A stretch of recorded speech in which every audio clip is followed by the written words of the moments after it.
మనము ప్రథమ ఫలముగా ఉండునట్లు సత్యవాక్యము వలన మనలను తన సంకల్పము ప్రకారము కనెను.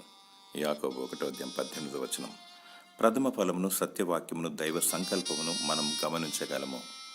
ఆత్మ యొక్క ప్రథమ ఫలమునొందిన మనం కూడా దత్తపుత్రత్వము కొరకు, అనగా మన దేహము యొక్క విమోచనము కొరకు కనిపెట్టుచు మనలో మనం మూలుగుచున్నాము.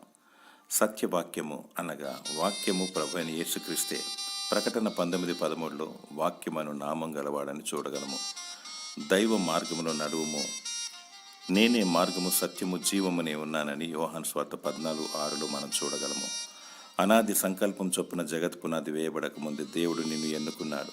ప్రథమ ఫలముగా ఉండుటకు ప్రయాసపడుము, సత్యవాక్యమును చేపట్టుము, దైవ చిత్తాన్ని నెరవేర్చుము, అంతం వరకు సహించుము, రాజమార్గములో పయనించుము. దేవుడు తన ప్రణాళికలో నిన్ను వర్ధిల్ల చేయునుగాక. ఆమేన్.